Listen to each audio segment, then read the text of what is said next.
Assalamualaikum Dokter Metana. Waalaikumsalam Dokter Mimi. Alhamdulillah Dokter Metana sudah bergabung bersama kita terkait praktikum hari ini, yaitu pemeriksaan cairan sendi. Meskipun dengan daring, semoga konsep-konsep yang harus, kelihatan nggak ya? Konsep-konsep yang harus kita pahami bersama bisa kita pahami dengan baik. Mungkin tadi dari per kelompok tadi sudah dijelaskan dengan sangat baik oleh Mbak dan Mas Asisten. Saya pikir tadi sudah cukup memadai terkait dengan materi-materi ini. Meskipun kita secara daring, tapi konsep pemeriksaan cairan sendi, misalnya mengambil sampel dengan artrosentesis, kemudian pemeriksaan mikros, makros, itu tadi sudah dijelaskan. Mungkin teman-teman semua, di sini kita telah hadir bersama kita Dr. Metana, spesialis patologi klinik. Mungkin dokter bisa memberikan overview terkait implementasi pemeriksaan cairan sendi ini di lapangan dokter di klinik, patologi klinik. Monggo silakan Dokter Metana. Ya, terima Dokter Indri untuk kesempatannya. Ya, Assalamualaikum warahmatullahi wabarakatuh. Halo dokter. Dokter, suara saya masuk? Kecil dokter, belum. Oh, kecil sekali, Ge. Sudah mending.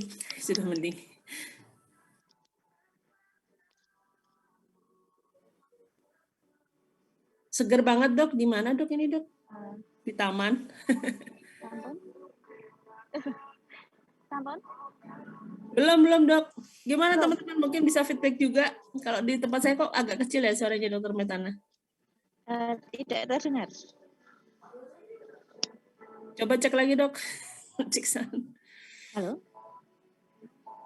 Cek sound. Halo dokter. Halo, iya. Dok, ya, suara saya masuk. Sudah masuk dokter ini. Oh, nggih.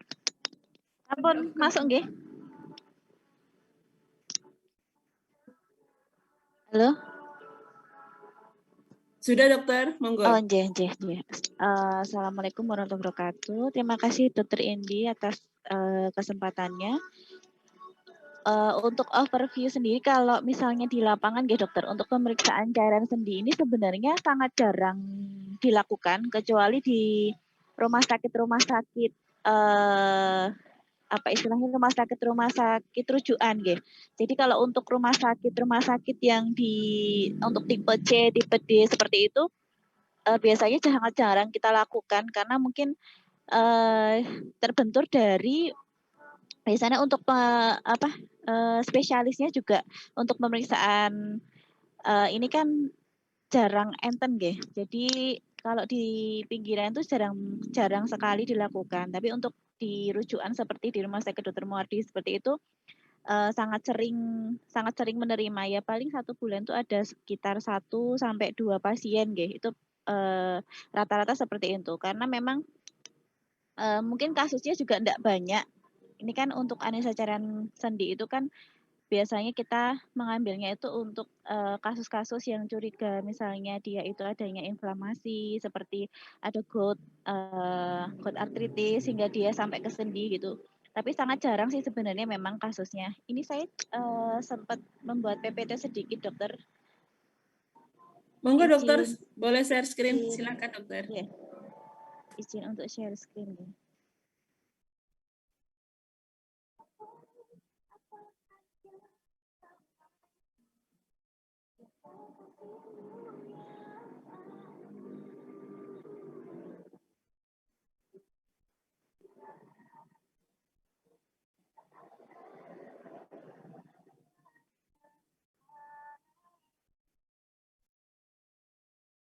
Sampun lepet nggih.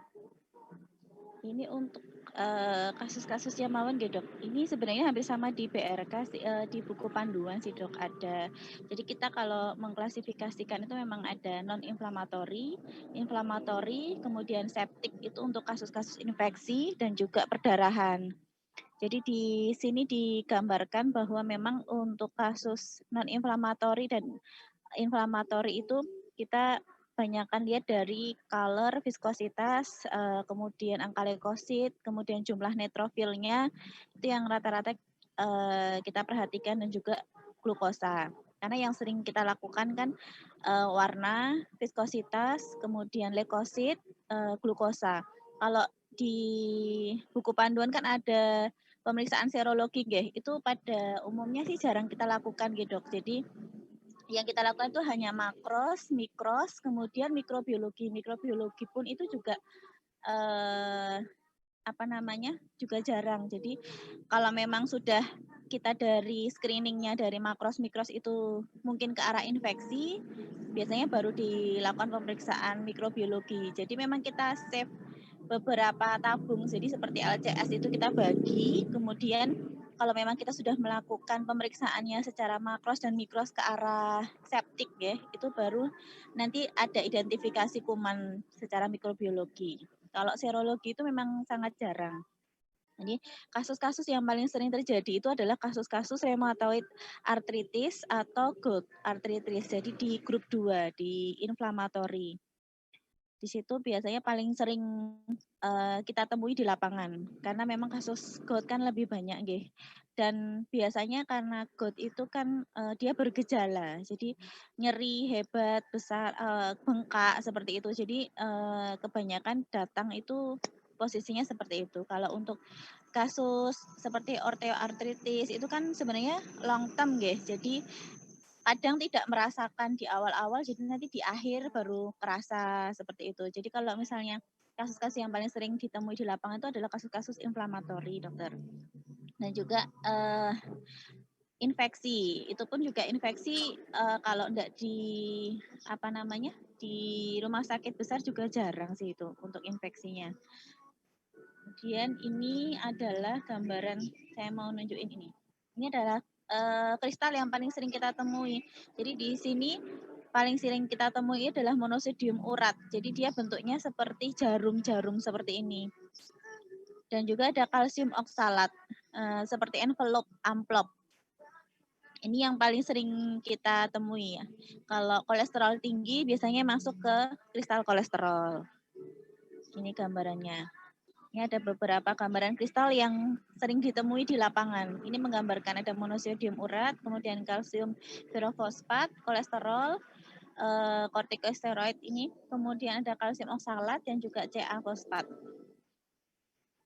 Ini secara mikrosnya, gambaran aslinya. Jadi dia memang tipis-tipis seperti ini. Ini kasus yang sangat-sangat sering ditemukan di cairan sendi sinovial. Ngaten dokter, karena tadi saya juga mendengarkan sepertinya sudah sangat lengkap nih kalau dari asisten menjelaskan runtut dari pemeriksaan dari A sampai akhir. Jadi dari pemeriksaan dari sendi awalnya, pemeriksaan makrosnya, makanya saya langsung ke yang biasa saya temuin mawon, dokter.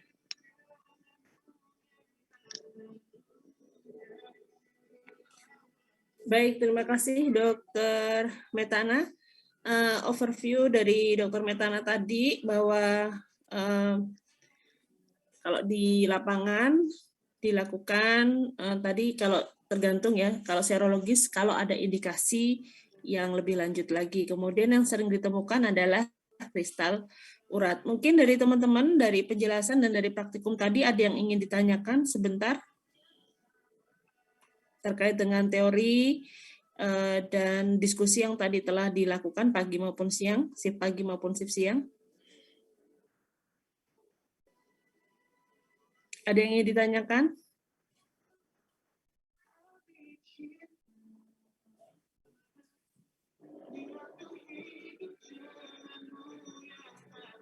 Mungkin dokter kalau misalnya perbedaan yang paling signifikan antara non-inflamatori, inflamatori, septik dan sebagainya itu apa dokter? Apa ya, patok mnemonik atau apa sih yang bisa kita pegang untuk membedakan itu?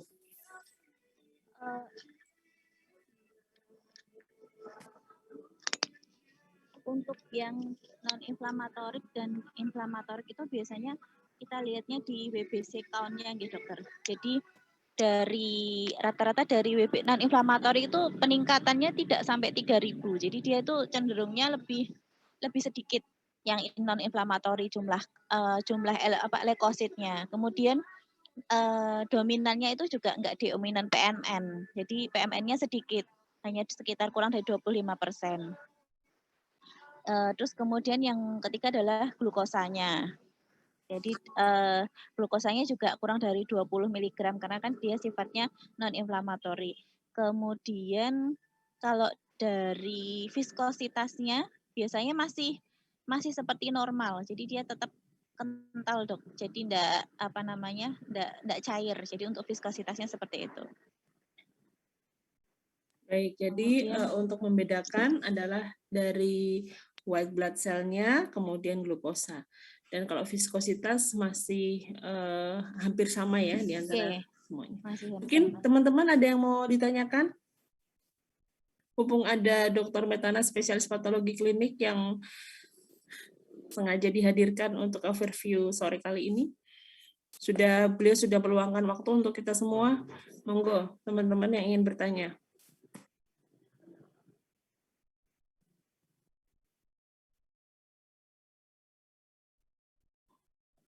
Yang mau bertanya silakan raise hand. Nanti dapat bonus nilai dari Mas Mbak Asisten. Tambahan nilai BRK. Ini nggak ada yang nanya nih. Menyanyiakan Dokter Metana nih di sini. Dolim nih teman-teman nih. Ya. Mumpung ada beliaunya.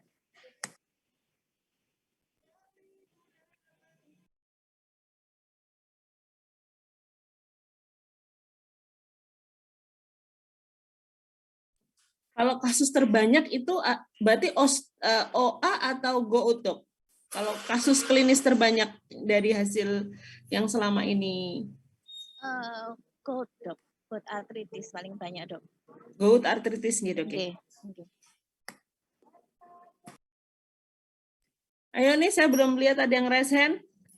Mbak Asisten, Mas Asisten juga boleh deh nanya, nggak apa-apa, untuk memperkaya ilmu kita sore hari ini.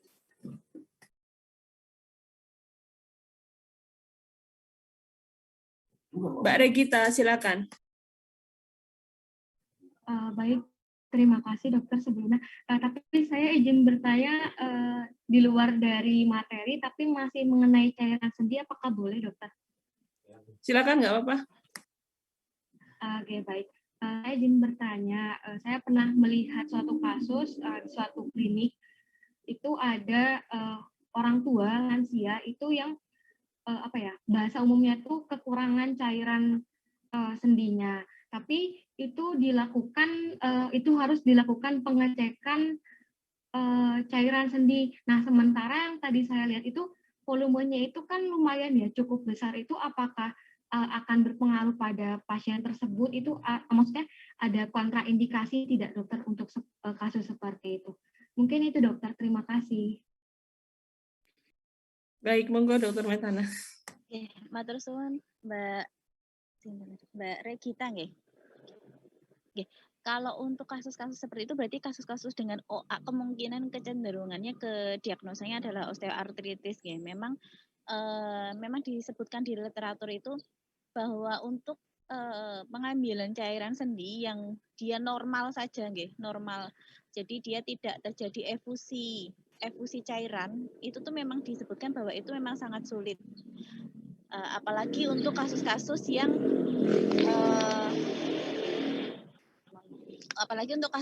dia memang cairan sendinya sedikit. Jadi memang kalau untuk kontraindikasi sebenarnya kita kontraindikasi yang absolut itu tidak ada nggih.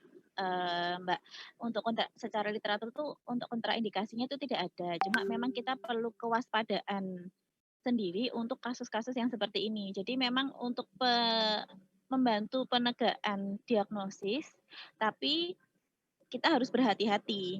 Jadi kalau kalau mau dibilang kontraindikasi enggak juga. Cuma harus pengambilannya itu memang harus berhati-hati. Jadi volume yang dilakukan itu pun juga akan lebih sedikit kan. Kalau ditulis memang sebenarnya harusnya pengambilannya lebih dari 10 mili, tapi itu kan kasusnya untuk kasus-kasus yang efusi nggih. Kalau dia tidak efusi ya kita tidak mengambilnya sebanyak itu. Dan itu mungkin pemeriksaannya, kita kan juga tidak tahu nih, apakah dia diambil itu untuk pemeriksaan serologi. Kalau untuk pemeriksaan serologi biasanya sampelnya itu lebih sedikit daripada untuk pemeriksaan yang kita harus menganalisis dari awal sampai akhir. Misalnya makros, mikros, seperti itu memang lebih sulit. Seperti itu. Lebih banyak sampel ya maksud saya. Kalau untuk pemeriksaan serologi itu seperti serum sih, jadi kita mengambilnya hanya sedikit. Baik, terima kasih dokter atas jawabannya. Mbak Hasna, silakan. Ya, terima kasih dokter atas kesempatannya. Saya izin bertanya ya dokter, untuk yang artrosentesis tadi kan selain untuk pengambilan sampel cairan sendi, tapi juga bisa digunakan untuk injeksi kortikosteroid. Nah, mungkin berkaitan juga dengan pertanyaannya Regita tadi kan, untuk artrosentesis sendiri dia punya kontraindikasi kepada orang-orang dengan infeksi lokal dan juga ketika sendinya tidak stabil. Nah, untuk pengganti terapi dari injeksi kortikosteroid pada osteoartritis itu berarti hanya obat oral saja nih dokter.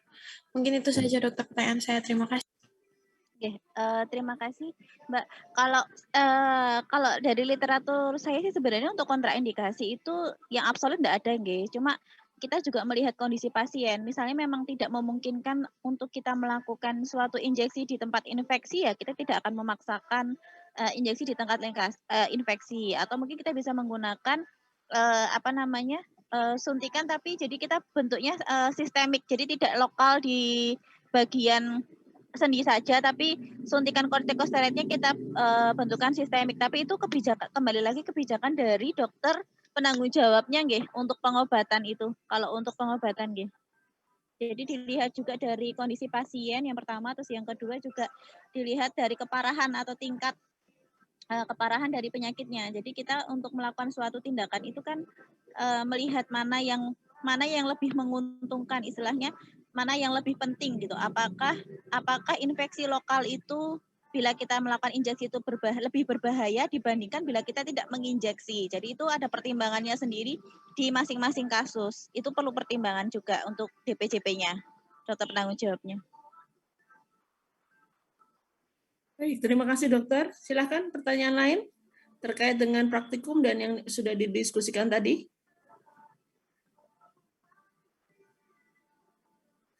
Oke, lewat chat. Baik, dari Talita. Dokter, di BPP tertulis volume sendi normal 3,5 sampai 4.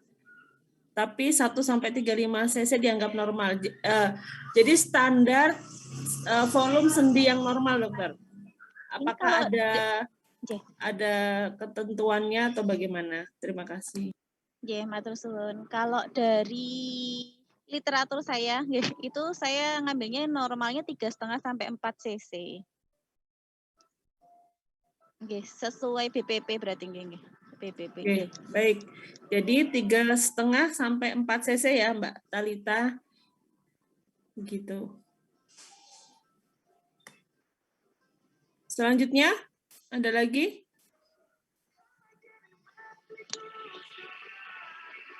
Ada lagi? Silakan.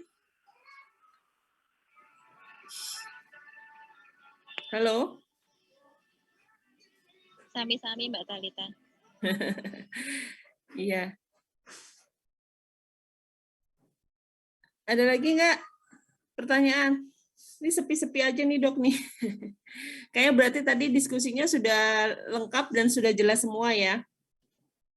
Mas dan Mbak asistennya tadi diskusinya terkait persendian, kemudian cairan sendi dan pemeriksaannya. Udah semua nih. Ya udah nih kalau nggak ada pertanyaan kita tutup aja. Ya dok ya. Kita bekerja, ada pekerjaan yang lain berarti, mengerjakan pekerjaan yang lain. Oke, saya hitung sampai 5. Kalau nggak ada pertanyaan, berarti kita sudahi. 1, 2, 3, 4, 5. Terima kasih. Ya baik, karena tadi sudah ini ya diskusinya, kami juga membersamai tadi yang shift pagi dan shift siang. Semoga apa yang telah didiskusikan meskipun praktikum daring, tapi prinsip-prinsip terkait pemeriksaan cairan sendi bisa kita pahami bersama.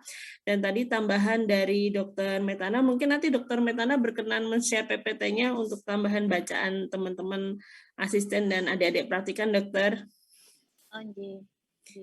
Itu tadi ada beberapa kesimpulan bahwa kasus yang paling sering itu memang kasus inflamatori ya, terutama gout arthritis, kemudian tidak ada indikasi yang absolut, kita melihat juga kondisi pasiennya, kemudian untuk membedakan inflamatori dan sebagainya itu bisa kita gunakan white blood cell-nya, kemudian glukosanya.